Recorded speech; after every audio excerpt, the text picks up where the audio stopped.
Hi, so in this video I'm going to be drawing a portrait in Photoshop. This is going to be the first of 100 drawings that I'm planning to do over the next couple months or so.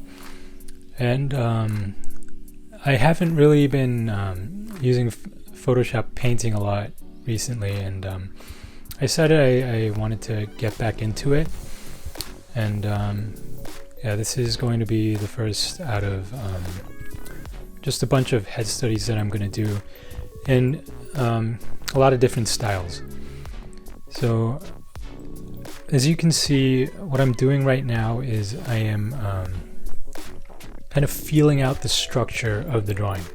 So when it comes to image making or painting, there are three key elements. So the first is structure or anatomy. So that is the drawing itself. You can call it design, you can call it line work, but it's basically the shape and the collection of shapes that you create with more linear and structural elements. And the second is going to be value, the light against dark, and the relationship between the lights and the darks is the second element of image making, and third is color. So the most important thing is getting the drawing right. So even though this is going to end up being a painting, I'm spending a good amount of time drawing in the head.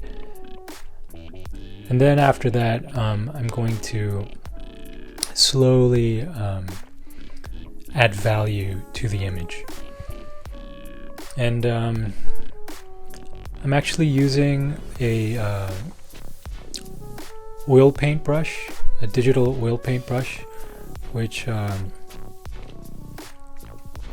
is fairly close to what you would get in real life. So once you put the paint down, it's going to mix in with whatever color you already have. So because of the brush effect, I decided, except for the background, I'm going to do this painting in one single layer. And as you can see, I'm starting to put down a little bit of value. At this stage, I'm really simplifying the values. So basically what I'm doing is I'm separating it into 2 to 3 values. So the darks and the general lights and whatever is kind of in between. So a good exercise would be to kind of drawing comic book style, where you're basically putting down values in 2 tones. So you're only using 2 values, and that's kind of what I'm doing with the overall values of the skin. And what you can also see is as I'm drawing, I'm not really rendering and finishing out like one area at a time. I'm constantly moving around, so that tends to give me more balance, more harmony, and better rhythm when I'm drawing out my subject, especially when I'm drawing figures or a head. I like to move around from element to element, from area to area, and harmoniously build up the drawing. I'm adding a little bit of detail here and there, and I'm at this stage I'm starting to consider what I want to do with the paint. And because this is my first drawing out of the 100, or first painting out of the 100, and because I'm experimenting more with mixing colors, getting comfortable with the brush, I decided to go a little overboard with the color, as you can see, as you're going to see later on. So I'm going to overstate the colors. I'm going to use really vibrant, over-the-top colors, and that's not typically how I work. I like keeping my color palette fairly simple, But in this case, I wanted to kind of experiment with the mixing of the colors and see what that does on the screen. So now I'm getting ready to actually paint in, now that I have the drawing down. And when you're painting painting with an opaque material, such as oil or acrylics, maybe even gouache, you want the general rule is to start with the darks. So you want to establish the darks in your image, and you're going to get a better idea of the finished piece. So you're slowly starting from the darks, you're slowly building up the lights. So I like to think of it as you're gradually bringing out the lights out of the darks. And yeah, I decided to use a darker purple for the darks, and yeah, I'm just trying to hit those darkest areas first, and then I'm going to gradually move on to the transition tones, the mid-tones, and then eventually the lights.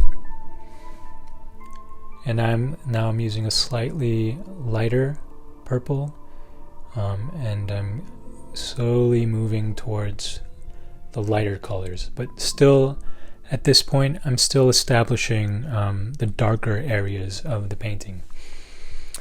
And as you can see, I'm still kind of figuring out the material. It's been a while since I did a Photoshop digital painting, and you can see that, you know, I'm kind of losing the drawing. It's looking a little awkward here and there, but that's part of the process. So for those of you who are new to painting, it's something that you'll be dealing with a lot. So I know from my experience, I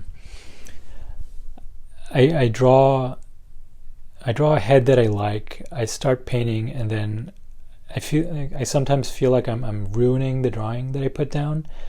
And in my experience, that's fairly normal. So don't be discouraged. I think it's really important to at least try to finish a drawing or a painting that you started, regardless of the outcome.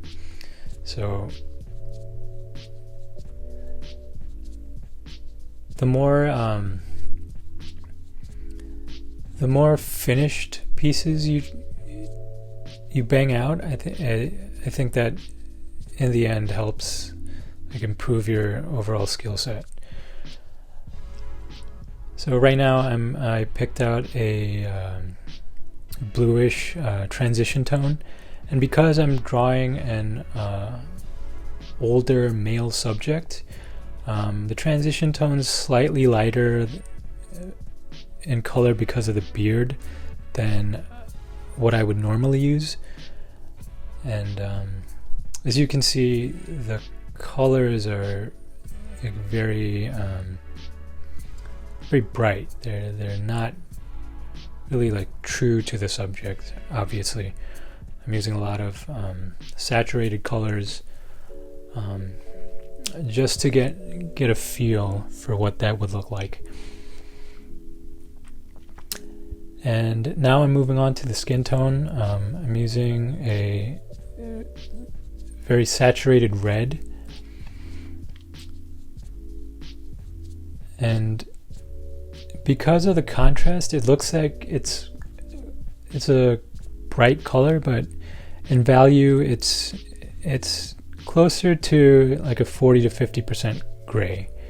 So this would still be somewhat of a transition tone, and as you can see, and as I've mentioned earlier, I'm gradually building up so I can get to the lights.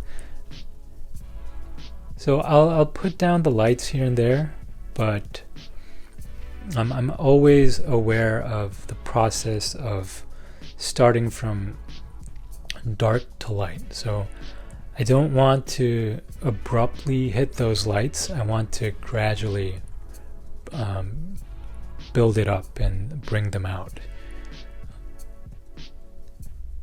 So I'm getting into the skin tone. I decided to use like a more saturated orange for the overall skin tone, and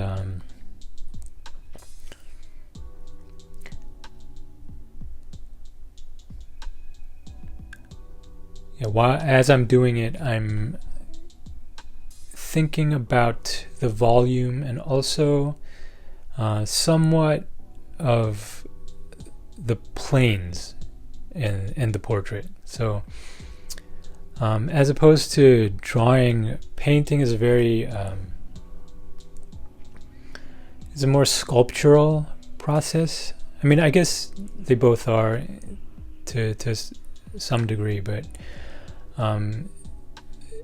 you could say that drawing is a very linear process, but painting, in my opinion, it's more planar. So you really want to think about like planes. And because this is more of a wet brush and an oil painting style, it may not be like apparent, but you can see some of the separation in colors and values still. And I'm always, when I'm painting, I'm always thinking about planes. And I'll demonstrate that in another video.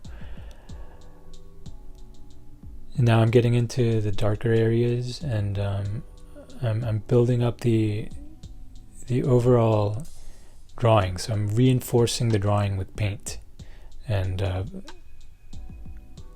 I'm using a lighter color for the hair. And like I mentioned earlier, drawing, when it comes to drawing, value is more important than color, or painting for that matter. So as long as you get the overall structure or the anatomy or the design itself right, and then you're using the proper values, color is actually secondary. So as long as the values are correct, the image is going to read as a correct drawing. So as you can see, the color scheme that I'm using is very surreal. So, this type of color you're not going to see in real life. But because I'm trying to get the values as accurate as I can, it reads as a human head. So that's something that you should always keep in mind. So value is always more important than color. And color can't be more important than the drawing itself.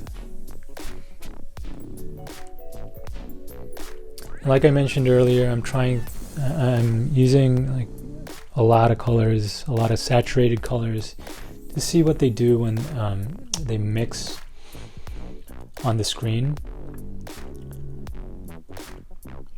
And I can't remember if this was a default brush included in Photoshop, or if it was a brush that a friend gave me, but it emulates real life oil and its effect.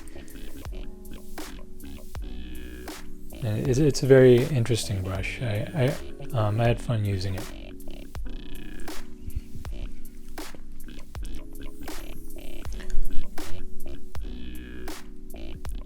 And another process that I would include that I didn't do this time is because your eye gets so used to like the process and the drawing itself, sometimes you might not be entirely sure if the drawing's correct or not, or if it's structurally sound.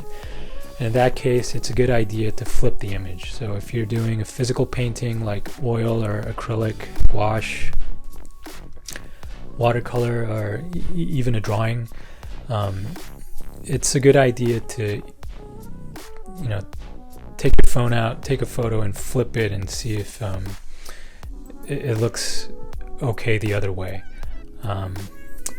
It would have been a good idea if I'd done it in the beginning stage of the painting, but because I gave myself kind of a time limit for this, and I was focusing more on this experimenting with the brush and colors, I didn't really check, but it's always a good idea to flip it horizontally and vertically if you can. So if you're doing a digital painting, obviously it's just a couple mouse clicks to do that, or if you have a short key for that, it's a good idea to always go back and forth and flip your image around and see if it looks okay the other way. And now I'm starting to hit the lightest lights. I'm using different colors. And the only restriction that I gave myself in terms of the color scheme is I wanted there to be contrast between warms and cools, so warm colors versus cooler colors. So in the shadows and in the darker areas, I used cooler colors. I used blue, and I used purple and violet. And in the lighter skin tones, I used orange, red, and yellow, the warmer colors. And that's something that you want to keep in mind. It's always a good idea to have a bit of contrast and temperature to really make a painting or an image pop. If that's the effect that you want, it's a good idea to have warmer colors, hotter colors sort of emerge out of cooler colors, and that's why I picked blue for the darks, and then orange for the skin tones. So those two are basically complementary colors, so opposite colors on the color wheel. So now I'm reinforcing the drawing here and there. I sort of drew in the body with the brush, and I'm establishing some cast shadows, but I thought it was getting a little too heavy, so I ended up treating the overall background a bit, as you're going to see in a bit.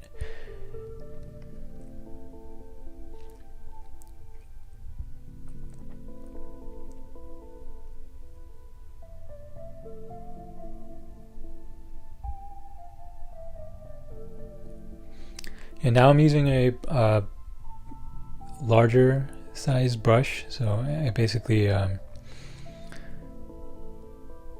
enlarged the brush, and I'm going to start painting in the background a bit so I can really bring out the figure, and especially the lights out of the painting and out of the space.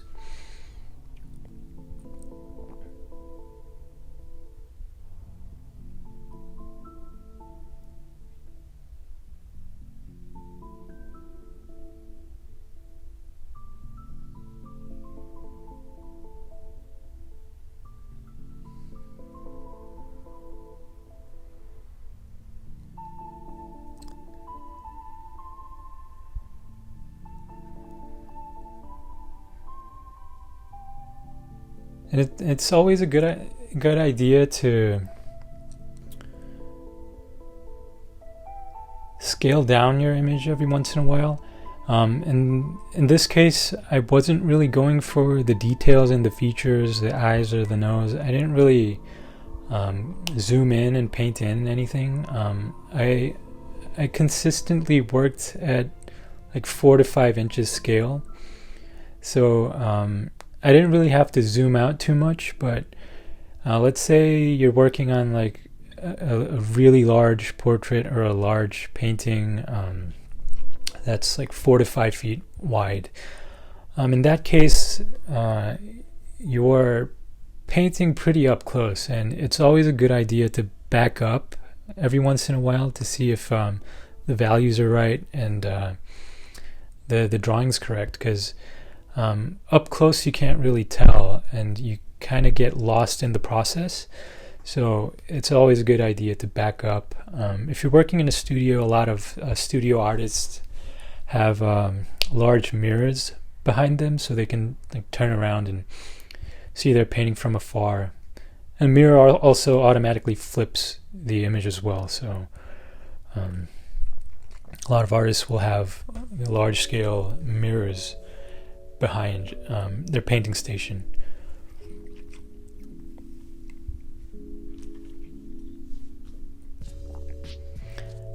And looking at the image from far away, or zooming out from the image if you're working digitally, it also helps with generating a stronger first read. So let's say this was a gallery painting and you wanted a really strong first read to draw the audience in.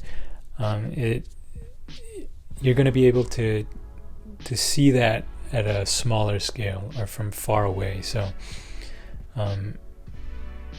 those thumbnail sized images, or working at or looking at the image at a small scale, really helps with generating a stronger first read, and it helps with getting the overall values correct.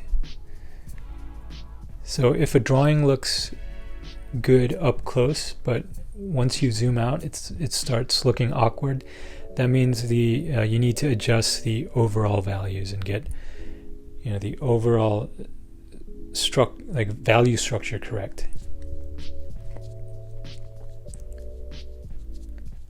And I just added some highlights here and there, and highlights can really make an image pop, but you don't want to overuse them.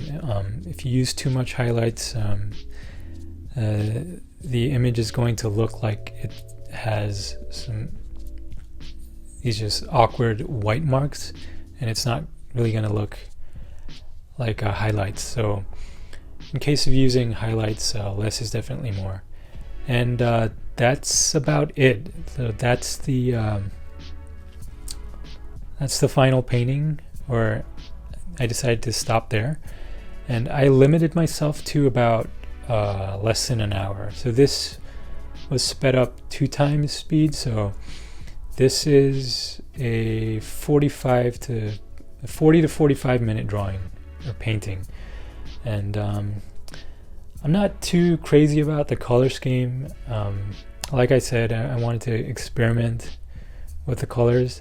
This isn't a color palette that I would normally use, but I think the values came out all right, and because of the values and because of the drawing, it does make sense as a head study.